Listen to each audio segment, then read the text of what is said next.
تبسم للحياة تساءل قل أين الطريق لا تحزن تفاءل هو الله يرضيك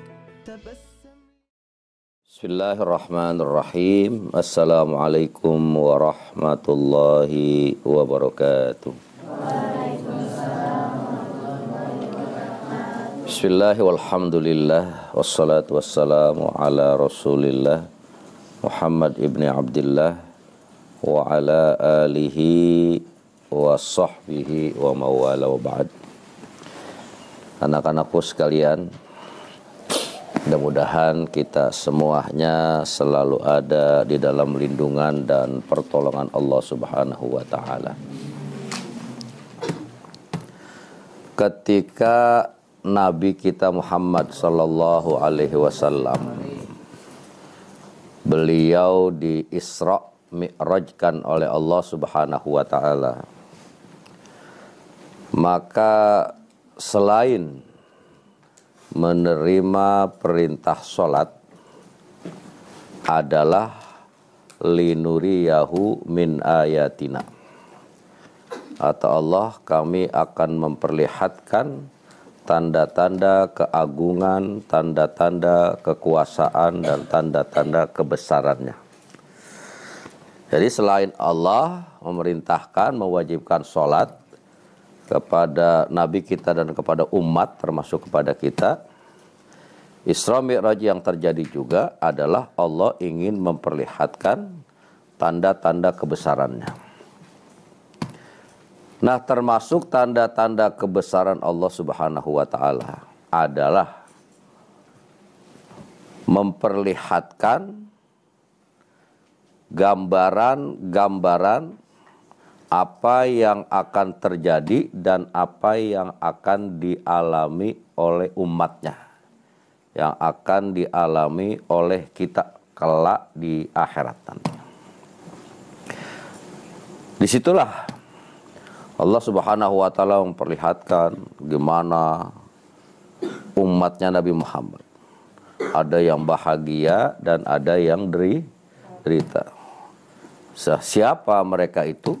Mudah-mudahan kita tidak termasuk di dalamnya orang-orang yang akan sengsara di akhirat. Nah, dari situlah ada satu sabda Nabi kita Muhammad sallallahu alaihi wasallam yang diriwayatkan dari Usamah radhiyallahu taala anhu anin Nabi sallallahu alaihi wasallam. Apa kata Nabi? Kumtu ala babil jannati fa idza amatu man dakhalaha al masakin. Nah, saat Nabi kita Muhammad sallallahu alaihi wasallam beliau di Isra Mi'rajkan, kemudian dilihat ini surga, ini neraka. Kata Nabi, aku berdiri di depan pintu surga. Fa idza amatu man dakhalaha al masakin. Maka kebanyakan yang masuk ke dalam surga itu al masakin adalah orang-orang miskin. Jadi mayoritas penduduk surga adalah orang apa? Orang miskin. Pertanyaannya, kenapa mayoritas penduduk surga itu terdiri daripada orang-orang miskin? Karena sesungguhnya orang miskin itu ringan hisabnya, enggak seperti orang kaya. Itu yang pertama. Kemudian yang kedua, orang yang hidupnya sederhana di dunia ini, orang yang hidupnya miskin serba kekurangan, maka dia akan lebih dekat kepada Allah Subhanahu wa ta'ala. Lebih ingat kepada Allah ketimbang orang-orang kaya. Berapa banyak orang kaya yang lupa daratan. Berapa banyak orang kaya yang menuhankan harta. Maka mayoritas penduduk surga itu bukan orang kaya tetapi orang miskin. Wa ashabul jadi mahbusuna ghaira anna ashaban nari qad umira bihim ilan nar. Dan sementara orang-orang kaya yang bergelimang harta, berlimpah harta kekayaannya, mahbusuna, mereka tertunda, mereka tertahan. Mereka tidak boleh masuk surga lebih awal, ditahan dulu. Ghaira anna ashabin nar, ghaira anna ashaban nar qad umira bihim ilan nar. Sementara mereka-mereka yang sudah dijatakan, ditakdirkan dan ditentukan kelak menjadi penghuni neraka, qad umira bihim, mereka sudah diperintah. A, B, C, D seterusnya tuh. Yang kelak di akhirat masuk neraka, mereka sudah diperintahkan untuk menjadi penghuni neraka. Merasakan bagaimana pedih dan siksanya azab. Seluruh orang yang pada saat itu sudah ditakdirkan masuk ke neraka, sudah ditakdirkan menjadi penghuni neraka, mereka sudah masuk semuanya ke neraka. Sementara orang kaya, dia ibadah, dia taat, tapi tetap dia belum dimasukkan ke dalam surganya Allah. Apa yang membuat mereka tertunda masuk ke dalam surga adalah harta mereka. Kekayaan dan harta mereka inilah yang membuat tertundanya mereka masuk ke dalam surga. Wa qumtu ala babin nar. Kemudian baginda Rasul setelah berdiri di depan pintu surga, beliau pun pindah lagi. Pindah, sekarang beliau berdiri di depan pintu neraka. Dikasih gambaran oleh Allah Subhanahu wa taala tentang bagaimana umatnya nanti. Nah, kata Nabi, wa qumtu ala babin nar, dan aku berdiri di depan pintu neraka. Wa idza amatu man dakhalaha an-nisa. Sesungguhnya kebanyakan yang masuk ke neraka itu adalah perempuan. Jadi mayoritas penduduk neraka itu adalah wanita. Ini hati-hati kalian. Dan ini sudah diperlihatkan oleh Allah Subhanahu wa taala kepada Nabi Muhammad, sampai kata Nabi Muhammad, wa qumtu ala babin nar. Aku berdiri di depan pintu neraka, fa idza amatu man dakhalaha an-nisa. Sesungguhnya yang paling banyak bejibun masuk ke neraka itu adalah perempuan. Nah, pertanyaannya, kenapa? Kenapa kaum Hawa, kenapa wanita mereka lebih banyak menjadi penduduk neraka ketimbang orang laki? Yang pertama, bahwa jumlah perempuan jauh lebih banyak daripada jumlah laki-laki, dan itu tidak menjadi patokan, itu tidak menjadi sandaran. Penyebab utama dari banyaknya wanita yang menjadi penghuni neraka, disiksa dan diazab di sana adalah mereka tidak menjaga auratnya. Mereka bergaul dengan pergaulan semaunya. Mereka tidak menjaga dan memelihara dirinya. Sudahlah ibadah enggak, kemudian tidak menjaga diri. Nah, kenapa Nabi kita Muhammad SAW menceritakan dan menyampaikan ini kepada umatnya? Agar kalian semuanya itu waspada. Waspada, jaga dan pelihara diri kalian. Jangan sampai termasuk apa yang disabdakan Nabi.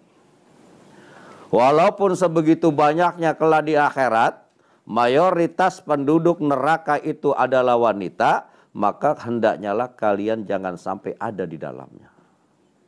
Lalu bagaimana cara dan metodenya? Jaga diri kalian, jaga pergaulan kalian, jaga akhlak kalian, jaga ibadah kalian, jaga ketaatan kalian. Nah, ada Ada sebuah kejadian ini di Sudan, ya, Sudan Selatan, di Sudan Selatan. Bukan di sini, bukan di negeri kita, bukan di satu daerah, tapi di Sudan, Sudan Selatan. Itu di sana, itu kalau kalian bisa, kayaknya nggak bawa HP ya, di HP kayak ada tuh. Kalian bisa buka YouTube. Buka Sudan Selatan, bentar langsung nongol tuh di situ. Nah itu di Sudan ada pergaulan yang nampaknya kurang bagus dalam pandangan Islam. Nah dua sejoli ini belum nikah, belum. Lamaran juga belum, nikah juga belum, mungkin statusnya masih pelajar atau mahasiswa. Karena di situ tidak dijelaskan di situ. Nah, belum nikah, belum kawin, belum akad, bahkan belum lamaran, itu udah bikin video prawedding namanya. Tahu prawedding kalian? Biasanya kalau orang mau nikah itu bikin foto-foto apa di pinggir laut, apa di puncak, apa di mana-mana. Buat nanti dipasang pada saat ada undangan. Entah itu dicetak di undangan atau kadang-kadang di depan pintu di tempat gedung pesta, foto-foto. Nah itu di Sudan dua sejoli itu kayak gitu tuh bikin video, tapi kelihatannya Muslim. Di dalam video itu, kenapa demikian? Karena pakai pakaiannya kayaknya gamis, pakai kudungan. Bagaimana ya? Pegang pundak, pegang pala, pokoknya kayak prawedding dah. Itu di Sudan. Nah kalau kalian nggak percaya coba nanti dah. Nanti ada di video di HP Kiai itu. Nanti Kiai kirim dah ke HP kalian dah, biar kalian lihat prawedding gitu. Kalau nggak salah pakaiannya gimana gitu, pakai kudungan gitu dah. Nah yang seperti inilah yang kelak akan menjadi penduduk neraka. Mereka belum nikah, belum akad, tapi perilakunya udah kayak begitu, udah kayak laki bini. Peluk-peluk begini, pala dipegang, itu di Sudan, Sudan Selatan. Jadi bukannya di Jerman, bukannya di Amerika, tapi di Sudan Selatan. Nah maka untuk kalian, Nabi sudah wanti-wanti bahwa kebanyakan dan mayoritas penghuni dan penduduk neraka itu adalah wanita. Kenapa wanita lebih banyak menjadi penduduk neraka ketimbang orang laki? Dan itu nanti yang sudah punya suami, padahal dia punya suami, tapi perilakunya bagaikan anak apa ya? Mungkin bagaikan janda, bagaikan gadis. Tetap tuh nantinya akan menjadi penghuni neraka. Janda-janda yang gatel-gatel, yang genit-genit sama. Termasuk adalah mereka-mereka para mahasiswa, mungkin para pelajar, entah itu pelajar apa, mau dia sekolah umum ataupun sekolah agama, bisa jadi mereka akan menjadi penghuni neraka manakala mereka tidak bisa menjaga dirinya. Nah untuk itulah, dunia ini udah tua. Nggak lama lagi juga kiamat. Tanda-tanda min asratis sya'ah. Jadi min asratis sya'ah itu udah kelihatan semuanya. Bahwa tanda-tanda bakalan hari kiamat itu sudah kelihatan semuanya. Nggak berapa lama lagi. Maka untuk itulah, selamatkan diri kalian, jangan sampai termasuk daripada apa yang disabdakan Nabi. Sebegitu banyaknya nanti wanita yang masuk neraka, mudah-mudahan kalian selamat semuanya. Lalu bagaimana caranya? Jaga diri kalian, jangan jadi wanita murahan. Kalian itu wanita paling mudah ditipu. Dengan janji palsu kena kalian tuh.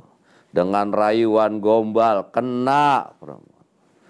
Bahkan dengan 1000 tes istri aja kalian kena tergoda. Ketika iman kalian nggak kuat itu.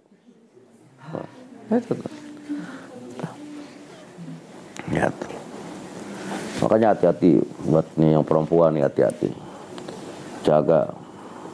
Kalian wanita, kalau sudah rusak tuh masa depan kalian.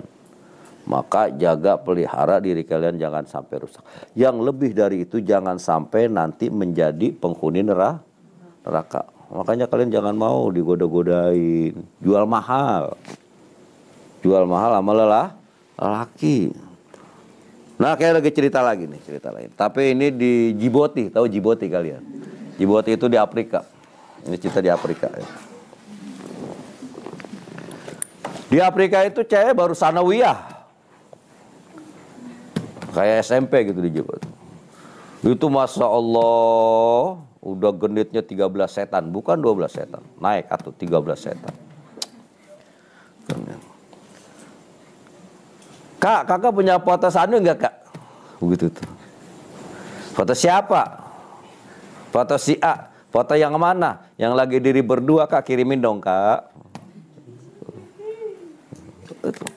Itu di Djibouti itu. Djibouti Timur. Daerah Afrika. Bayangin itu. Sebegitu murahnya perempuan.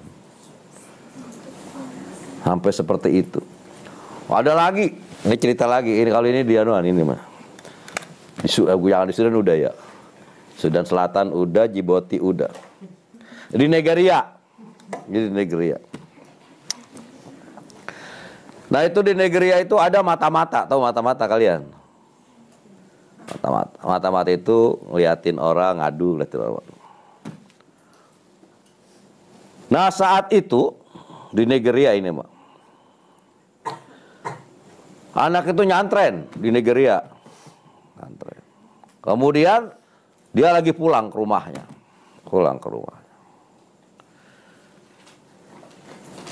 Nah kemudian yang mata-mata ini, kakak pulang ya? Nanya tuh, kakak pulang ya? Iya.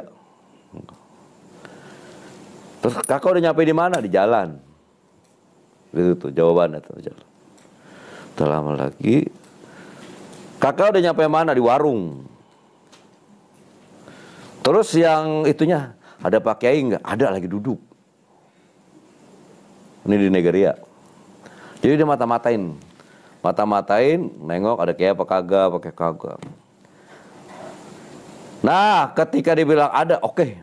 Entar kalau udah masuk kabarin ya. Wah, kagak. Padahal kayaknya kagak masuk di situ. Di Nigeria duduk aja kayaknya main HP di situ. Akhirnya itu dia kagak masuk. Duduk aja di warung. Nah, itu di Nigeria warungnya namanya warung Bapak Dopir kalau nggak salah tuh. Di Nigeria tuh.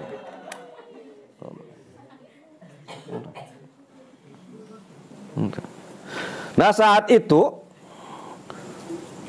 mata-matanya bilang, kakak balik sama siapa? Sama mamang, sama mamangnya, sama omnya, sama omnya. Jadi bohong tuh, barangkali bohong kali dia. Wallahu a'lam itu mah. Tahu namanya juga di Nigeria ceritanya. Alfa Laila wa Laila 1001 malam. Kemungkinan besar dia bukan ama mamangnya. Kalau dia pulang ama mamangnya, enggak ada rasa salah. Dalam artian orang pulang sama pamannya, sama mamangnya, bagaimana bisa rasa salah? Enggak. Kayak masih ada enggak? Ada, Kak. Waduh. Nanya lagi. Kakak di mana? Di warung. Udah. Kamu kesini ya? Oke, Kak. Langsung lo jalan lewat sono di Nigeria. Usul kakak ya itu dia tuh. Nah ternyata pas kayaknya masuk ke dalam, wah buru-buru masuk. Nah cerita ini apa yang diambil hikmahnya? Kita kadang-kadang Sebegitu beraninya kita berbohong akan sesama manusia, sebegitu beraninya kita membohongi diri kita, lebih dari itu sebegitu beraninya kita membohongi Allah Subhanahu wa taala hanya kepentingan yang akan menjerumuskan kita ke neraka. Nah, itu ceritanya di Sudan Selatan, di Djibouti dan di Nigeria. Itu bukan di Al-I. Ya, wassalamualaikum warahmatullahi wabarakatuh.